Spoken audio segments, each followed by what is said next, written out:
What's up, gang? Case here with our CrossFit strength work for Monday, March 15th. 3 rounds today, 10 Romanian deadlifts. So we're progressing from our single leg to a double leg version of that RDL. Then strict pull-ups for 3 sets. You'll go max effort -1, and ring dips for 3 sets. Same thing there, max effort -1. On those RDLs today, we want to uh, get most of our work from our glutes and our hamstrings. You're going to be working the back some, but we don't want to feel a bunch of tension in our back. So when we're in this bottom position today, we want to think about feeling tension through our glutes and our hamstrings, but also keeping that belly tight so you don't feel a strain on this low back. Hands will be just a couple inches outside of the hips. We don't want to get too wide on our stance, only hip width, and your toes should be straight forward. Before you go, shoulders are down and away from the ears, as well as pinned back. That way our back is engaged, and then our belly is tight. Slight bend in the knees as the hips go back. Then no extra bend in those knees. It's all hinging at the hip. Only go as deep as you can while maintaining that flat back position. Your eyes are going to be looking at the ground in the bottom, and then we're going to squeeze the hamstrings and the glutes to stand. So send the hips back. If you get so far down that you start to bend the knees, then you know you've gone too deep. Stop there. Fire back up. Also, make sure that we don't get so deep that we start to round out our back. Think proud chest. Keep those shoulders pinned back. Also, should be no rest in between reps today. Load up, stand tall. As soon as you hit extension, you're going to fire back down into that next rep. Build up to a weight where it feels like you have a rep or two left in the tank at the end of each set, and then you'll use the same weight across for all 3 working sets. All right, gang, moving on to our pull-ups for today. 3 sets of max effort -1. I want you to set up your pull-ups so that you can get 5 to 10 reps each set. Hands should be shoulder width, maybe slightly wider.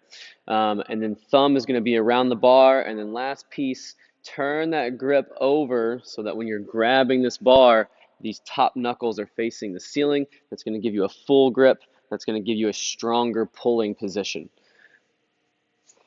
From there, our toes should stay glued together. We're going to keep a hollow body position throughout, and then full range of motion is our primary goal. So keeping our eyes straight forward, making sure that we can pull that bar beneath our chin every time. We're not having to look up and reach at the top, and then getting back down to full extension with control at the bottom, not wavering through the spine at all, not using momentum to get to the top. If you're not ready to complete 5 to 10 reps, free hanging, then stretch that band in between 2 J cups, and then all the same mechanics apply. Feet will still be close together, full extension in the bottom, pull those elbows as far behind as you can at the top. Be able to complete this set without having to take breaks in between any of those reps. Once again, max effort -1, so we're not going to full burnout, but set up your station, use band resistance if you need to in order to get 5 to 10 reps. All right, gang, moving on to our ring dips for today. Same thing here, max effort -1, so don't go to full burnout, but be sure that you've got full range of motion on every rep. If we're going for full ring dips, let's back it up one. Ring height is important for this, depending on the variation that you're using. So if you're going for full ring dips, try to have the bottom of the ring about armpit height. That way, when you're in the bottom of your dip, your toes are still off the ground.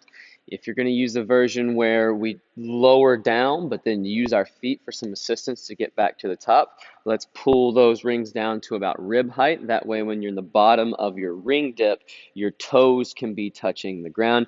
If you're not quite ready for that ring dip, then we'll bring those rings all the way down close to the ground, and we'll go for ring push-ups. Those can be done from your toes or from your knees.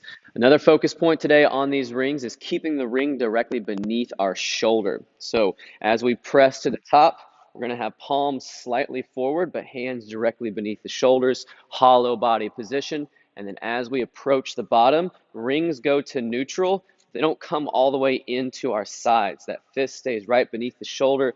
That way we're using all of our shoulder and not letting the ring or letting the straps take our stability. So instead of hands here right on the sides, we're going to have hands off the side, trying to get down to where the bicep is about even with the top of the ring. And then as we press back to the top, turning those palms back forward. Keeping the ring beneath the shoulder, get down here into full depth as we press back to the top, turning those palms forward. Whichever version you use today, we want to get between 5 and 10 reps.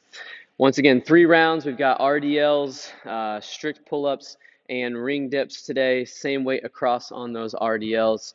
Max effort -1 on your strict pull-ups and your ring dips. Good luck on today's strength work. We'll see you back soon for our Metcon.